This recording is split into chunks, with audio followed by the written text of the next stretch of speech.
여러분 안녕하십니까? NWS 내외 방송 뉴스를 시작하겠습니다. 먼저 오늘의 주요 뉴스입니다.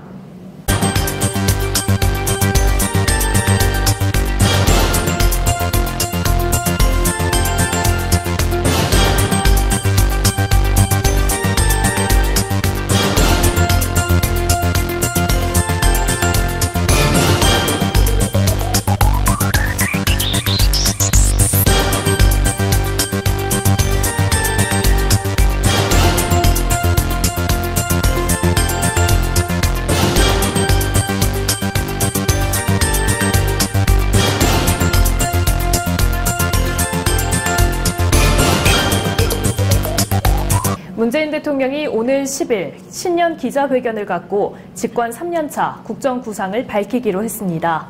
지난해 신년 기자회견은 대통령이 처음으로 질문자를 지목하는 등 여러 화제를 낳았는데요. 올해는 타운홀 미팅 형식의 자유로운 토론이 될 수도 있도록 해보겠다고 밝혔습니다. 우선 문 대통령이 직접 사회를 맡기로 했고 기자회견 시간은 기자회견문 발표 시간을 포함해 100분으로 작년보다 15분 이상 늘어납니다.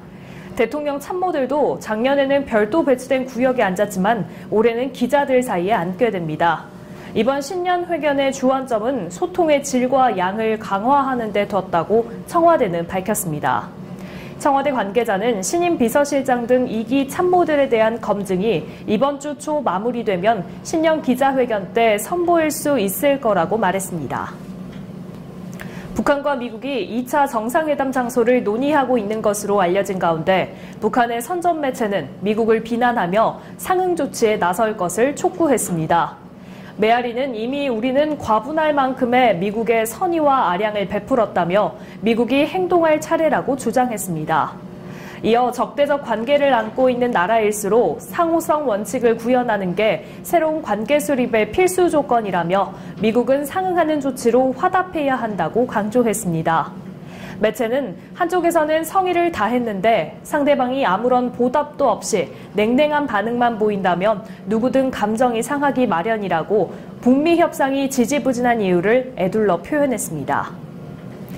국방부는 일본 해상 초계기의 레이더 논란과 관련해 지난 4일 유튜브에 배포한 영상을 일본어와 중국어, 불어, 스페인어 등 6개 언어로 번역해 이르면 이번 주 초 추가 배포할 예정입니다. 국방부 관계자는 이미 공개한 한글과 영어 번역본을 포함해 일본어와 유엔 공용어 등 총 8개 언어로 제작할 계획이라며 이르면 이번 주 초 나머지 6개 언어본을 유튜브를 통해 동시에 공개할 방침이라고 밝혔습니다. 국방부는 해군 함정이 일본 초계기를 향해 추적 레이더를 쏘았다는 일본 주장을 반박하는 영상을 한글과 영문으로 제작해 지난해 4일 유튜브에 공개했습니다. 인천시는 지난해 관내 10개 산업단지에 입주한 환경오염 물질 배출업소 1,299곳을 점검한 결과 위반 사업장 223곳을 적발했다고 밝혔습니다. 남동공단에 있는 한 화장품 제조업체는 수질오염 물질에 물을 섞어 배출하다 적발돼 조업정지 10일과 초과 배출 부과금 1,500만 원이 부과됐습니다. 또 금속 가공업체 3곳은 대기오염 물질을 처리하기 위한 방지시설을 가동하지 않고 무단 배출하다 적발됐습니다. 인천시는 단속된 업체 가운데 18곳을 고발 조치한 데 이어 배출 허용 기준을 초과한 64개 사업장에 대해서는 조업정지와 개선, 8,800만 원의 초과 배출 부과금을 명령했다고 밝혔습니다. 유시민 노무현재단 이사장이 정치사회 팟캐스트 방송인 유시민의 알릴레오 첫 편을 공개한 가운데 오늘 추가 방송인 유시민의 고칠레오를 통해 자신의 정계 복귀설에 대한 의견을 밝힐 예정입니다. 노무현재단 관계자는 원래 가짜뉴스를 바로잡는 방송인 유시민의 고칠레오를 오는 금요일에 공개할 예정이었으나 첫 방송 뒤 유 이사장의 정계 복귀설이 다시 불거져 이에 대한 입장까지 담은 방송을 오늘로 당겨 내보내기로 했다고 밝혔습니다. 또 고칠레오는 당초 계획대로 고 노무현 전 대통령과 노무현 재단에 대한 잘못된 정보와 왜곡된 의견을 바로잡는 내용이 주가 될 것이라며 여기에 유 이사장이 정계 복귀설에 대한 입장을 밝히는 내용이 더해질 것으로 보인다고 설명했습니다. 지난해 서울 아파트의 분양권 거래량이 전년의 5분의 1 수준으로 급감했습니다. 서울 부동산 정보광장에 따르면 2018 서울 아파트의 분양권 거래 건수는 1,200여 건이었으며 이는 1년 전인 2017년 연간 거래량 6천여 건의 20%인 수준인 것으로 집계됐습니다. 이는 서울 모든 지역에서 분양권 전매를 금지한 2017년 6.19 부동산 대책과 분양권 소유자를 무주택자에서 제외해 지난해 9.13 대책 등의 영향인 것으로 분석됩니다. 오스트리아 현지 시각으로 5일 알프스 지역에 50cm의 눈이 내리면서 북부 자바흐 힌터그램 지역에 눈사태 경보가 발령됐습니다. 이 때문에 스키 관광객 만여 명이 한때 고립된 것으로 전해졌는데요. 당국이 폭발물로 인공 눈사태를 유도한 뒤 도로 차량 통행이 재개되긴 했으나 중부 산악 지역은 여전히 통제되고 있는 상황입니다.